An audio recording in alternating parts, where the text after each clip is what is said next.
Welcome to Big Blend Radio with your hosts, Lisa and Nancy, editors of BigBlendMagazine.com.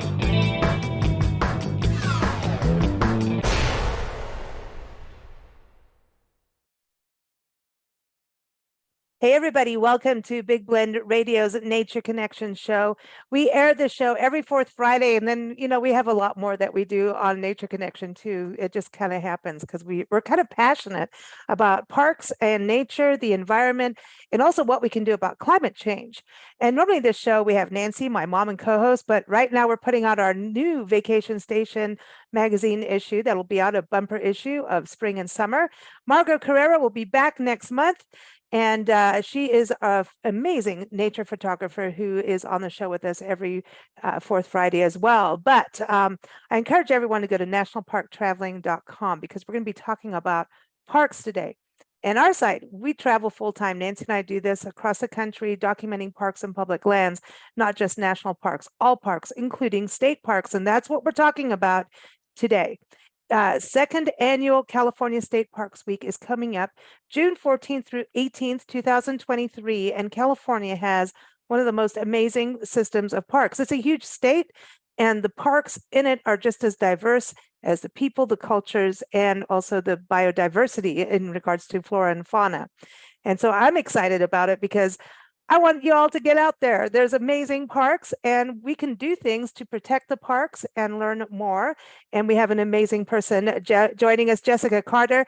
She is the Director of Parks and Public Engagement for Save the Redwoods League. We love them too. So 2 websites, castateparksweek.org is the website to go to for the events, and then go to savetheredwoods.org. So welcome, Jessica. How are you? Thanks, Lisa. I'm doing great. I'm excited to be here talking with you about the Redwoods and California State Parks. Let's start with Save the Redwoods because it seems like different organizations got together for this State Parks Week. It's a second annual celebration. I think it's got to be a celebration. Celebrate our parks.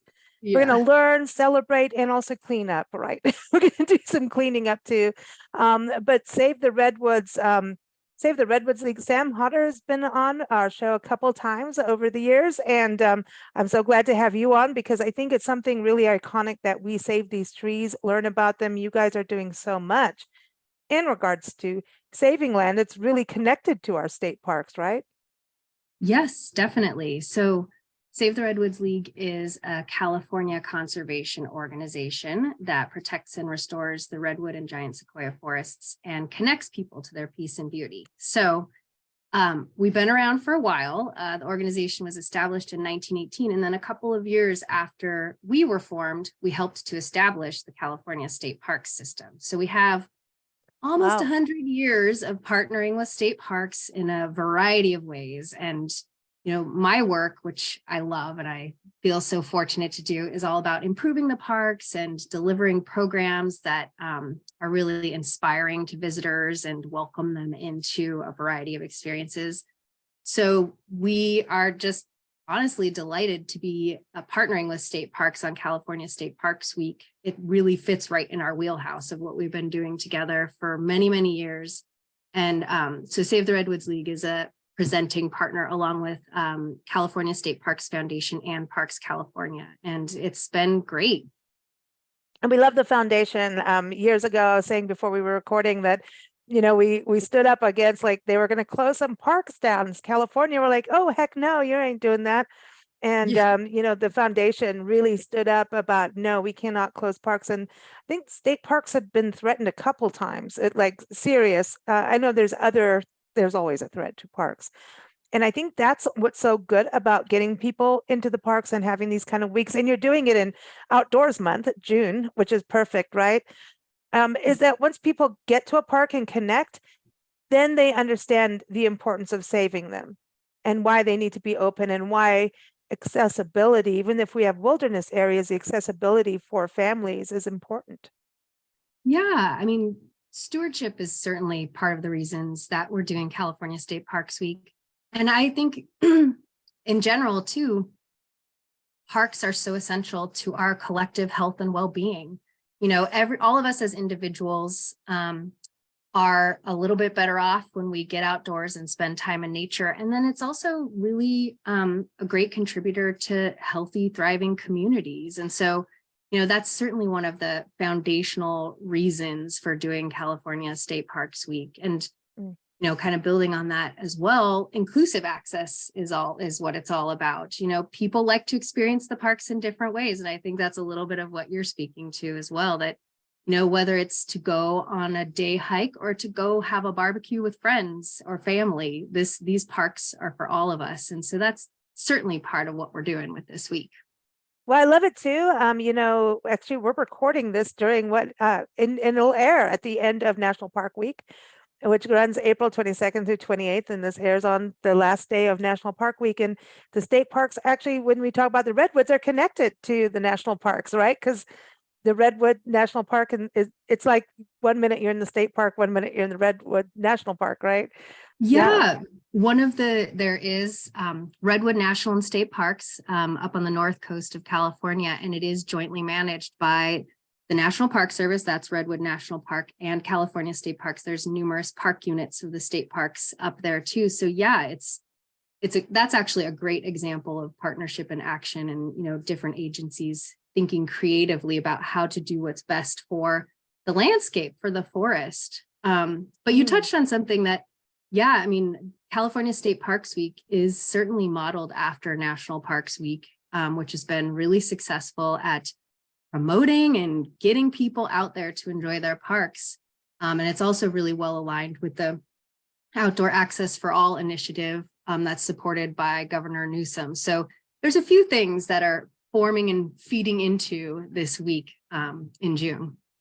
Well, I also, when we think about biodiversity, I want to just touch on the redwoods, because I kind of look at them as an apex species of the landscape. And I look at redwoods, we've got the coastal redwoods, the sequoias, which we talk about a lot on our show. And the Sequoia National Park, Sequoia National Forest, all of those have gone through hell recently, not just with fires, flooding, and everything. But when you think about the redwoods and the forest environment, what you're doing with protecting these amazing places, you're not just protecting the redwoods, it's the entire web of life that is attached to these redwoods. So when people go into these forests, they're looking at trilliums, they're looking at banana slugs, they're looking at a whole, different kinds of bird species, and the ferns that look like they're from Jurassic Park. I'm going back to dinosaurs, I'm into those, but you know what I mean?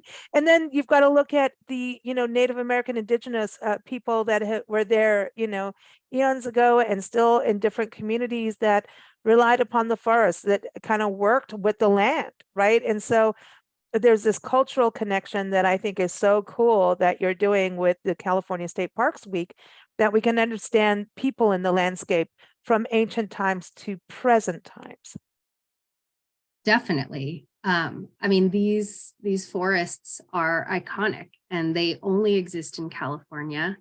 We often default to thinking about the trees, which are quite majestic, both the coast redwood and the giant sequoia. But you're right, there's a whole community of flora and fauna and people who are part of the forest. And so, finding whatever way we individually want to connect is like the right way. There's so much to learn or experience or do when you're out there. We actually have a podcast as well, and we've been featuring people who like to do different things in the forest. And it's truly everything from hiking to, skateboarding to kayaking. There's something for everyone. And it's natural and cultural.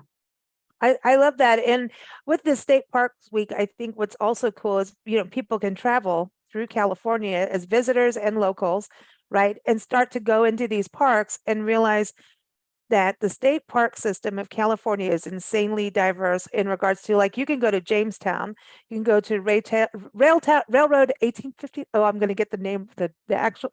Now I'm going to have to look it up. But anyway, there's a rail town, and you've got the movie train in there that's been in over 200 movies in history. So you've got railroad history in some of the state parks. And then you can go to the coast, you can go to the beach, you can go surfing, you can go skateboarding, so there's, gold mining kind of history. There's gold rush history. There's a little bit of everything. So the history is in there as well as the diversity. But I mean, yeah, you're going coast, you got the desert. Like I think about Anza Borrego Desert State Park. It's what, over 600,000 acres of desert, which is in full bloom right now, like crazy. Right. You know, It's awesome. this year I think is insane for California in It regards to is. flowers. I just saw there'd been like articles all over the place about the super bloom and how you can see it from space, and it's everywhere. It is really cool. I know everyone's sneezing everywhere they go. But I think this is going to be a good year for pollinators too, right? It's like, oh, I sure hope so. Yeah. yeah. Well, it's like you said, there are so many different types of parks. There are 280 California state parks in the system. 49 Wow. of those are redwood and giant sequoia parks, which of course are near and dear to my heart. But yeah, it is. I mean, it epitomizes the word diverse. Like there is something for everyone. And I will say that what's great about, you plugged this at the beginning, the castateparksweek.org website, that is the California State Parks Week website. And you can go on there and you can find there right now, there are over 160 programs and events on there. I suspect there are going to be more coming before June. And you can go on and you can like choose your region, choose your park, your region, or the day that you want to go visit. And you can do some adventure planning on there. So whatever it is that anyone is interested in, they can check out that website and go find their experience for the week. It is like go find your park, right? And in a way, it's like that for go find your California State Park. Well, some of the experiences each day has these cool themes. And the first day, Wednesday, June 14th, is explore new experiences. And I love that because number one, that's like just go to a new park. New experiences. I think sometimes going to a state park might be a completely new experience for somebody. For sure. I mean, if that's someone's new experience is literally just going and exploring a brand new place, awesome. That is perfect. And yeah, so the website, you can go on and like figure out, okay, which one do I want to see? And Save the Redwoods League has been partnering with all of the Coast Redwood and Giant Sequoia districts to plan some programs and events as well. And there are dozens and dozens within the Redwoods and Giant Sequoia. So like an example for that first day of explore new experiences, there's a couple of really cool things. Like people can choose to go take a camping for beginners workshop in Calaveras Big Trees. Oh, wow. There are some like unique hikes going on in like the Bay Area district, like Samuel P. Taylor. There's each day there's something you can check out and figure out what you want to do. I know, and there's like little state park booklets and everything you can get, like still, and on your phone now, there's all these apps now too, which is so cool. So you're exploring, you can go and get kids involved. That I think is, there's just so many like Tamales Bay is like this state park that is kind of a quiet state park, and it's within Point Reyes National Seashore. And you can go there, you can go it's a really cool bird watching place, and you might see elk when you go through there. So it's really cool. Gold's Bluff Beach, I know you guys know about Gold's Bluff Beach, is probably one of my like most special places on the planet because we saw elk walking down the beach, eating berries, wild berries. Like what? After driving on a dirt road through, Jurassic Park, sorry, so I mean, there's these, like, when you talk about new experiences, that was like one of those key experiences for us that kind of propelled us to do our Love Your Parks tour. But that's what I'm saying. There's like all these new things, and I want people to go experience them, go hug a tree, go look at how big a redwood is. That's an experience that could be brand new, Well, and I'll yeah, definitely. And the second day, which is Thursday, June 15th, is Nourish Your Health and Well-Being Day. So it's about getting outdoors to feel and be your best self. And there are some great programs going on that day too. I mean, there's tons across the state, but one that we've been partnering with the North Coast Redwoods District on is yoga in the Redwoods. And this is in Humboldt Redwoods Park. So it's the same thing. Like, maybe you love yoga, but you've never done it in the Redwoods. Maybe you've never tried yoga, and starting out in the Redwoods, there could be no Oh, that's so good for more your health. peaceful place. Oh. Yes. So just really interesting stuff that folks can try out. I love the yoga in the parks. I've seen people do it and you're like, what are you doing? Oh, wow, you can stretch like that? I want to try Yeah. that. Do you have some goats? No, just bring the goats. Oh gosh, that would be the ultimate, goats in the That would. redwoods. That would be. I love that. But the wealth and the wealth, I always put health and wealth together because you don't have wealth without health. And I think that is something like the more trees we have on the planet, the better for our health. That is getting kids outdoors, maybe putting their phone down, like I was talking about phones and everything, getting kids involved, getting them in an area where they're breathing fresh air. Mhm. That to Yeah, me is everything. essential. Yeah, essential. And it is true too that our forests are incredibly important to the sustainability of our earth, and a really critical tool in fighting climate change. Coast redwood and giant sequoias are among the biggest and tallest trees in the world. Coast redwoods being the tallest, and giant sequoia sort of the largest by mass. And they store a whole lot of carbon. So in addition to just immersing you in sort of their immense beauty and everything the forest provides, they are really important for Earth too. So it's The true. last time we went through the redwoods was a little bit, I think February of last year. And we stopped the car and we'd driven through this crazy storm and we got to the redwoods and we like went for a little hike. And I looked at him like Nancy, I'm a little high. Like, I mean, like a little like chilled out, but like it was like immediate rejuvenation. You could feel it like kind of, Mhm. and so I mean that, like you're feeling like this, you know, happy high, but it's not a high. Not that way, people. Yeah. I wasn't eating mushrooms either, but but I was But you happy. probably saw a bunch of mushrooms in Tons of you. mushrooms, tons of mushrooms and moss and fungus and yeah, all the good stuff that we like, right? And banana slugs. That's the thing. Like, listen, Yeah. banana Well, slugs. I still distinctly remember the first time I went to an ancient redwood forest, and I was already an adult when that happened, even though I was born and raised California, if you can believe that. And what struck me was how the weight of the quiet felt on my body. It's like as if I could really feel it there. The day I went there didn't happen to be a ton of folks around, although that can be fun and interesting on its own. But it was just so peaceful and quiet. I was moved, and I've seen this with other folks too. Like when you visit an old growth forest for the first time, it evokes so much emotion, like what you're saying, and all these big feelings. It's pretty remarkable that just stepping into nature can do that for people. I felt younger. Yeah. Like Well, seriously, you know what I mean? Like that's what I say about that high where you're like you feel like this extra energy, but it's like natural. It's not like you drank coffee or it like it's this yet at the same time calming. It's bizarre, like in good stuff, yeah. Well, it really puts things into perspective, right? I mean, Mhm. when you're standing amidst trees that are 2,500 years old, yeah, Yeah, it probably does it's a make you little feel humbling. younger. Yeah, a little humbling too. But then it's like going to the coast too. I mean, that's the other part is the state parks have amazing, you've got, forest, mountain, I mean, the diversity of California is amazing.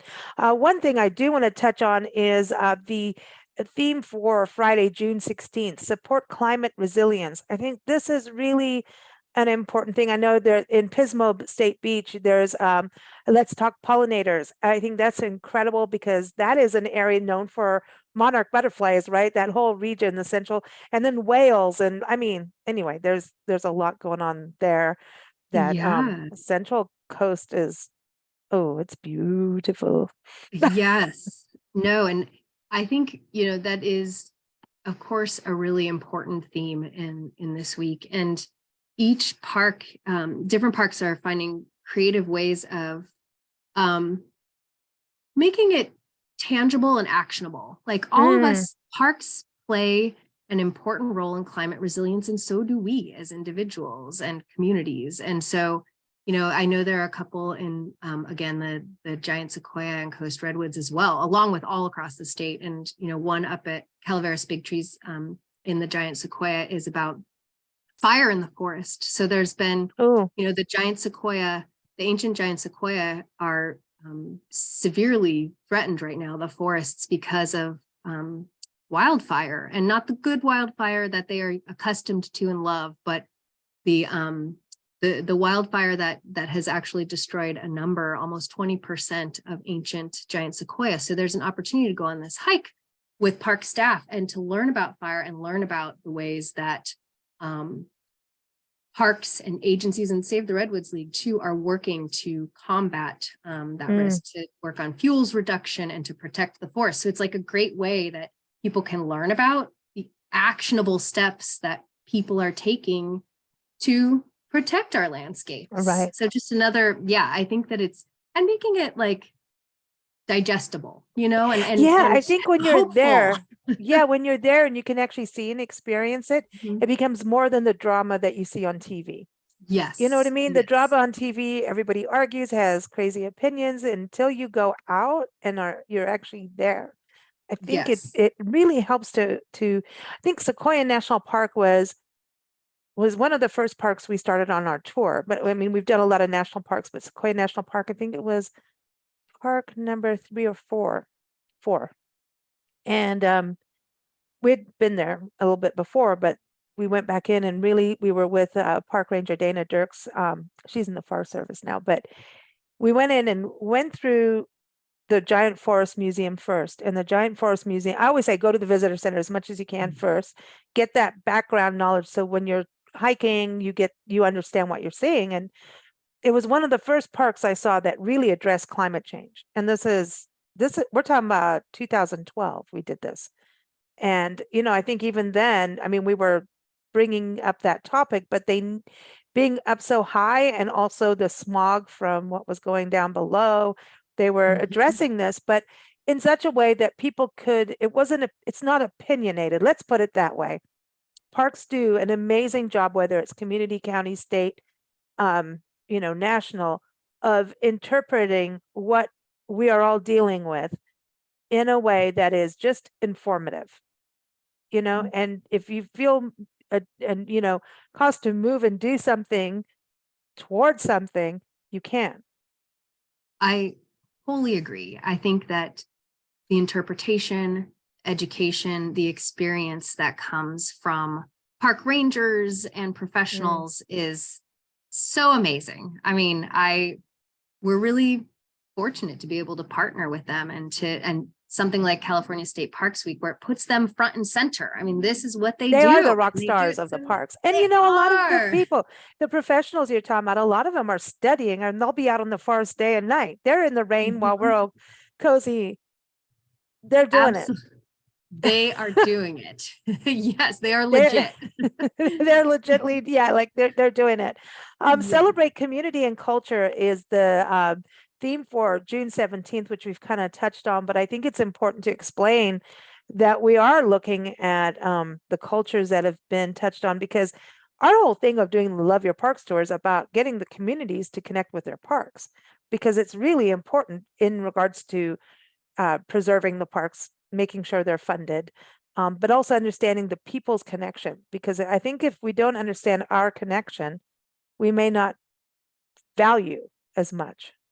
Yeah, that particular day and theme, I think, is so important. And the intention around it, as you suggested, is to really invite communities, and especially those communities that have historically been underrepresented or marginalized in the parks, to engage and to celebrate and experience the parks again in the way that is meaningful to them. And it absolutely includes Indigenous communities. Kind of touch back on something you spoke to at the very beginning. Indigenous communities have been stewarding these lands since time immemorial, pre-colonization, and there are living, breathing connections that continue today. That there are a number of communities still thriving and growing again. And one thing that I would point out, I know there's numerous celebrations happening across the state on that Saturday, the 17th. And an example of one, which I just love, is at Sume State Park up on the North Coast. It's in the Redwood Range, the Coast Redwood Range. That state park was recently renamed to reflect the Yurok history and connection there. There is actually a traditional Yurok village on that site that is actively used by the tribe for ceremony and programs. Oh, wow. And it's really cool. I highly recommend folks go check that out if they're ever up on the North Coast. And on June 17th, Celebrate Community and Culture Day, there is a big program and event there where there will be tours with Indigenous interpreters and just an opportunity to go and experience Yurok culture, coming back to that piece that's so vibrant and alive in that place and all over up on the North Coast. So just great. And I know there are many other celebrations happening across the state that are similarly doing similar things. That's exciting. I because I just, people need to understand the ties. And there's also, different cultures. The Asian cultures are also reflected inside state parks. One state park we went to was up at Allensworth. That's what it is. Sorry. We have done literally, I'm saying between 1,500 and 2,000 parks in the last few years. So, give me a break getting there. But Allensworth is a state park we went to in Central Valley. And so just south of Tulare, Porterville area, off of 99. And it was a Black town, a Black history. I mean, and it's amazing the history here. And we did a interview with the superintendent and park ranger and a couple of years ago when we were back up in Central California in Tulare County. And this story, they had a bank, they had all these things, and it was short-lived, but what they accomplished and did, and that these buildings are still preserved for Black history, for people to understand what communities did. And then there's parks that have, Buffalo Soldier history. And so it's Native American, there's Asian cultural history, definitely in the Central Valley, I know, because, that there's, like Manzanar, a national park unit with which was an internment camp, but there's just this community of there's Latino history in parks.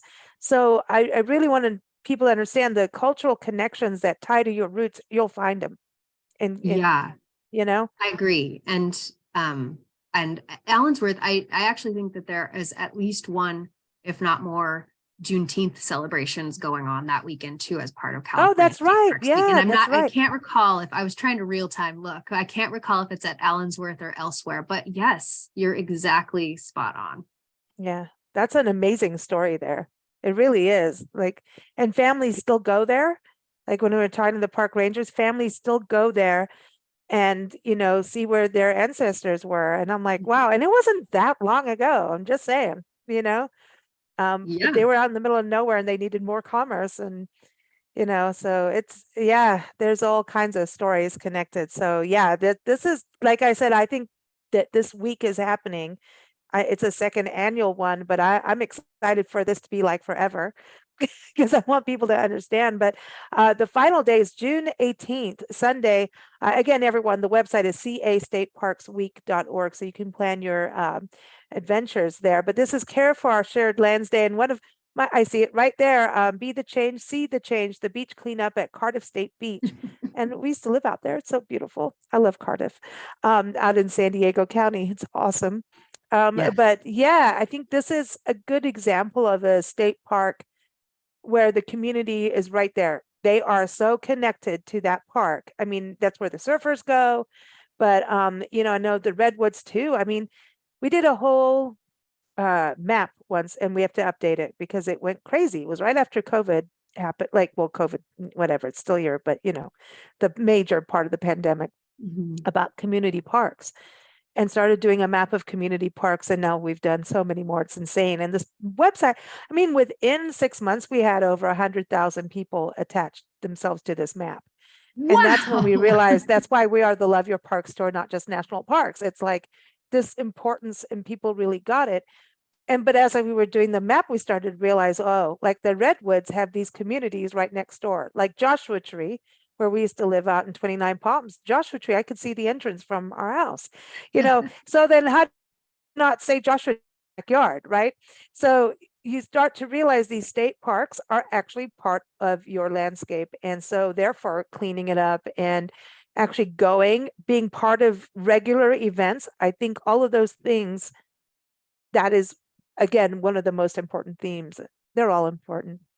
But it's true. I think that is an opportunity. I mean, state parks, like all parks, benefit tremendously from volunteerism. And there's so many people all the time that do all kinds of things, from cleanups to there's like, some parks have bird watches and bird counts and citizen science. Yes. Oh, yes. Yes. Community science is what we've started calling it, just to like really make sure it's engaged. That's nice. And yeah.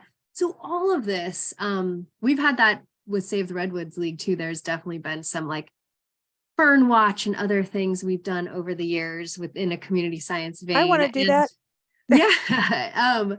But on this last day, that was a way to like really celebrate and elevate, again, everyone, and how important that volunteerism, or even just that shared promotion and that respectful, visitation to parks is to their continued well-being of these places. And so, yes, you can definitely, if anyone is so inclined, go on and check out places that they could go do a cleanup.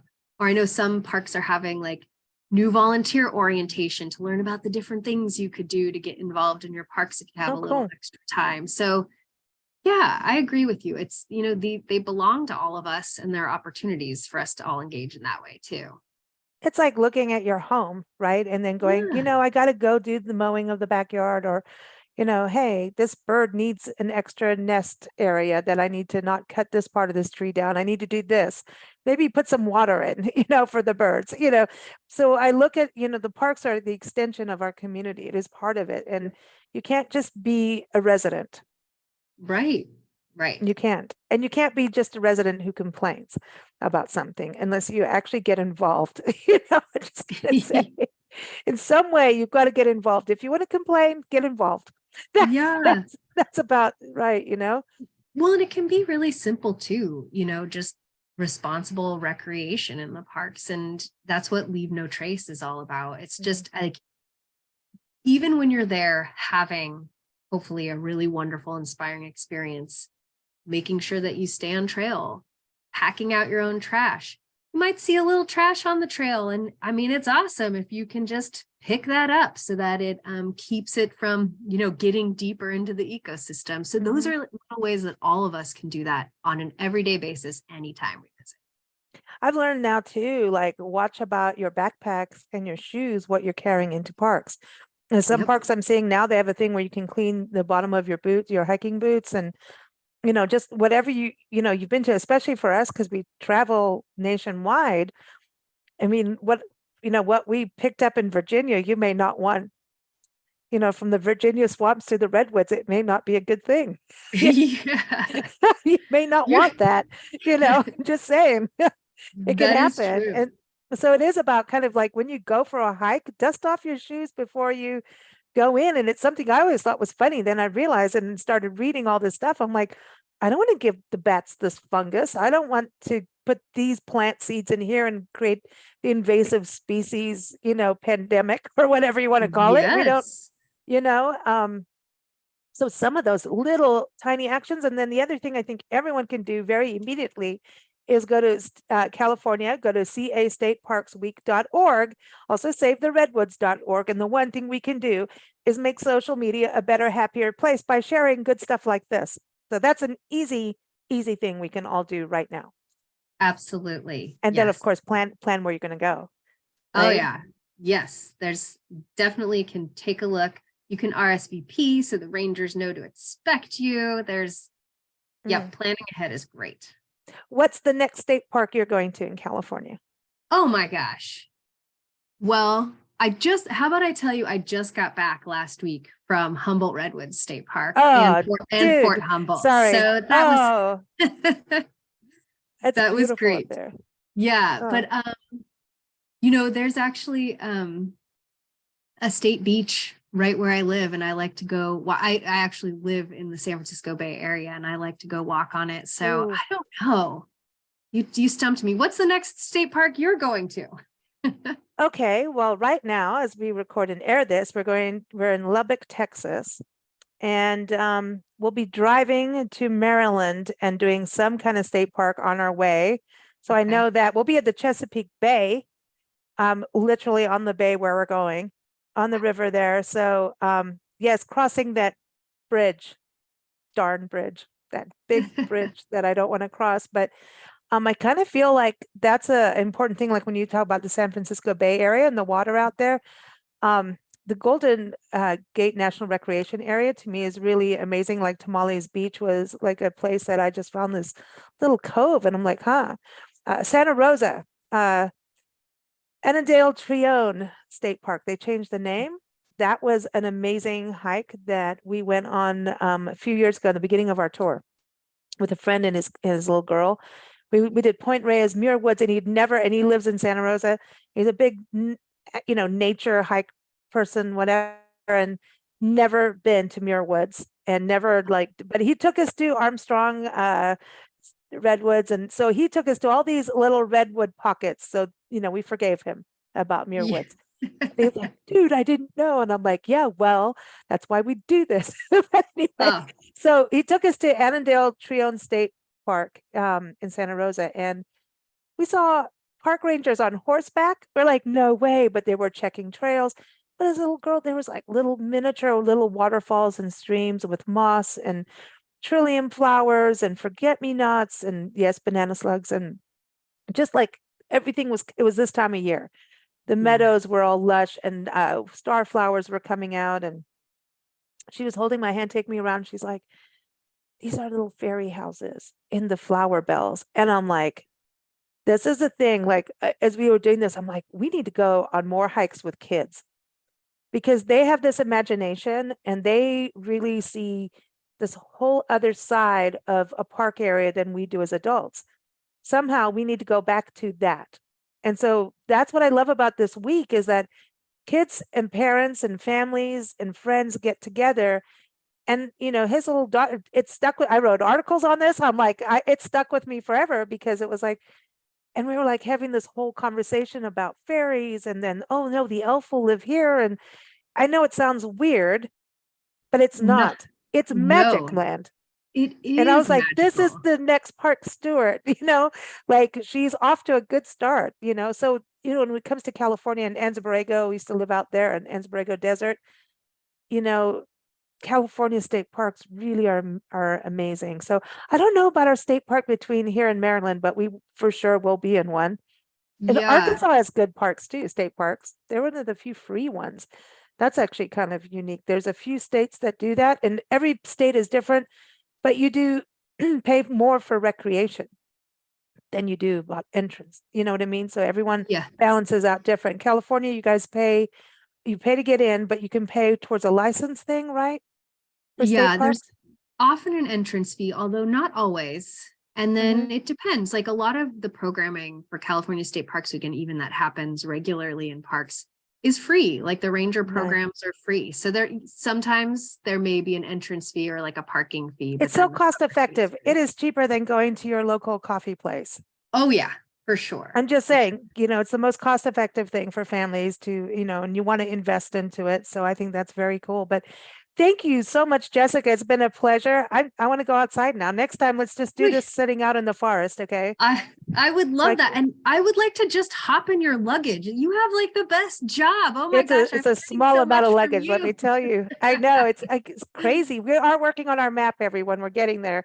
It's insane how much, it's like I've now been tasked this year, starting New Year's Day, of a park a day on social media just to, Oh, and then I'm like, oh my gosh, I need to get into the archives. And then I'm like, where was this? Oh wow, look at that. There's got this, this happened here. And then you want to write an essay about every single park, even if it's the smaller community ones, like yep. Cardiff Beach, right? Yeah. that state park.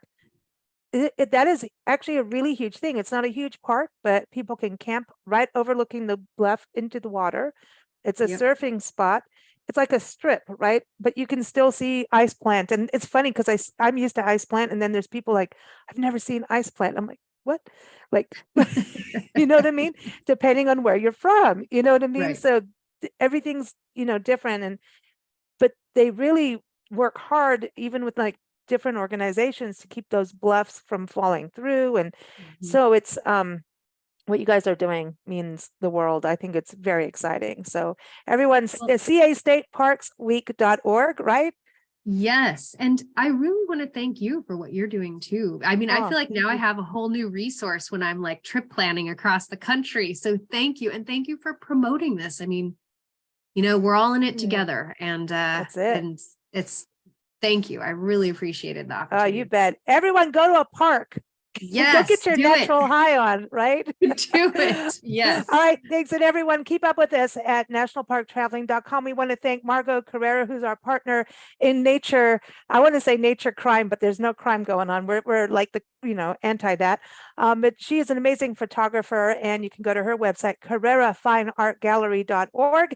And of course, keep up with us. We're here every fourth Friday with our Nature Connection show. Just keep up with us at bigblendradio.com. Thank you so much, Jessica. Thank you all for listening.